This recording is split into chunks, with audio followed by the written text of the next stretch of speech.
কখনো কি ভেবেছেন কেন কিছু মানুষকে সবাই সম্মান দেয় আর কিছু মানুষ সারা জীবন অবহেলিত থাকে? কেন কারো কথা সবাই গুরুত্ব দিয়ে শোনে আর কারো কথা কেউ কানে তুলে নেয় না? কারণ একটাই, তারা নিজের দাম বাড়াতে শিখেছে। আজ আমি বলবো কিভাবে আপনি নিজের জীবনের দাম বাড়াতে পারেন, নিজের মূল্য নিজেই তৈরি করতে পারেন। এই পৃথিবীতে কেউ কাউকে বিনা কারণে মূল্য দেয় না। তুমি যতই ভালো হও, যতই সৎ হও, যদি তুমি নিজের দাম বোঝাতে না পারো, মানুষ তোমাকে অবহেলা করবেই। মনে রেখো, মানুষ সেই গাছের নিচে বসে যে গাছের ছায়া আর ফল দুটোই কাজে লাগে। তুমি যতই নিজেকে কাজে লাগানোর মতো যোগ্য করে তুলবে, তোমার দাম ততই বাড়বে। নিজেকে এমনভাবে তৈরি করো যেন মানুষ তোমাকে হারাতে না চায়।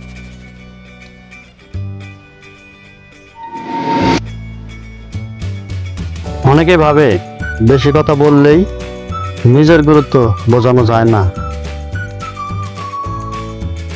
চুপ থাকা মানে দুর্বল হওয়া না, চুপ থাকা মানেই নিজের শক্তি ধরে রাখা। যখন তুমি কম বলবে কিন্তু কাজের মাধ্যমে নিজেকে প্রমাণ করবে, তখনই মানুষ তোমার দাম বুঝবে। মনে রেখো, নীরব মানুষকে ভয় পায় সবাই, কারণ তার ভেতরে লুকিয়ে থাকে শক্তি আর আত্মবিশ্বাস।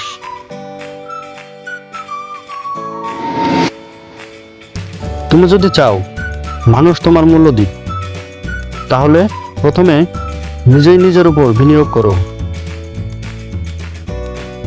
নতুন কিছু শিখো, নিজেকে দক্ষ করো,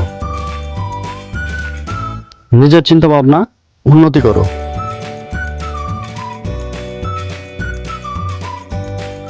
যত বেশি তুমি জানবে, তত বেশি মানুষ তোমার উপর নির্ভর করতে চাইবে। মনে রাখো, তুমি যতই নিজের উপর খরচ করো, পৃথিবী তত তোমার উপর আস্থা রাখে। সবাইকে খুশি রাখতে গিয়ে নিজের দাম হারিয়ে ফেলো না। সবাইকে খুশি করা সম্ভব নয়। যে নিজের মতামত রাখে, নিজের সিদ্ধান্তে চলে, সেই মানুষই একদিন সবার কাছে সম্মান পায়। যে নিজেকে সম্মান দেয় না, পৃথিবীতেও তাকে সম্মান দেয় না। তুমি নিজের জন্য বাঁচো, নিজের স্বপ্নের জন্য লড়ো। একদিন দেখবে যারা একসময় তোমাকে ছোট করেছিল, তারাই তোমার সামনে মাথা নিচু করবে।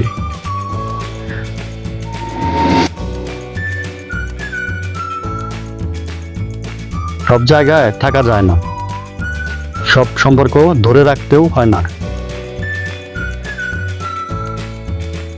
যেখানে তোমাকে বারবার অবহেলা করা হয়, সেখানে তোমার উপস্থিত কারোর জন্য গুরুত্বপূর্ণ না।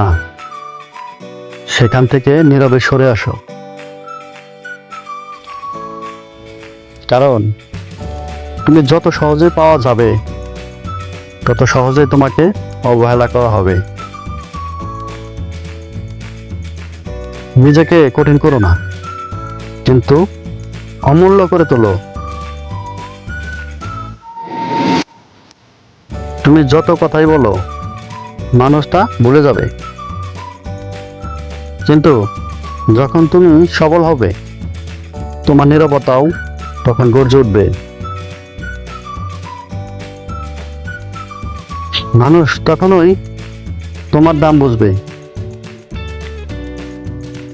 যখন তুমি এমন কিছু করে ফেলবে যা তাদের বোঝাবে তুমি আর আগের মতো নেই। তুমি বদলে গেছো, তুমি নিজের দাম বাড়িয়েছো, তাই শেষে একটাই কথাই বলবো, নিজেকে এত সস্তা করো না যেন সবাই তোমাকে অবহেলা করতে সাহস পায়। তুমি নিজের দামে বাঁচো, নিজের মানে টিকে থাকো। তোমার দাম কেউ নির্ধারণ করবে না, তুমি নিজেই নিজের দাম ঠিক করবে। এটাই ছিল জাহিদ লাইভ স্টোরি, জীবনের গল্প, বাস্তবতার শিক্ষা আর মনের কথাগুলো নিয়ে। যদি ভালো লেগে থাকে ভিডিওটা লাইক দিও আর কমেন্টসে লেখো তুমি কিভাবে নিজের দাম বাড়াচ্ছ আজ থেকে।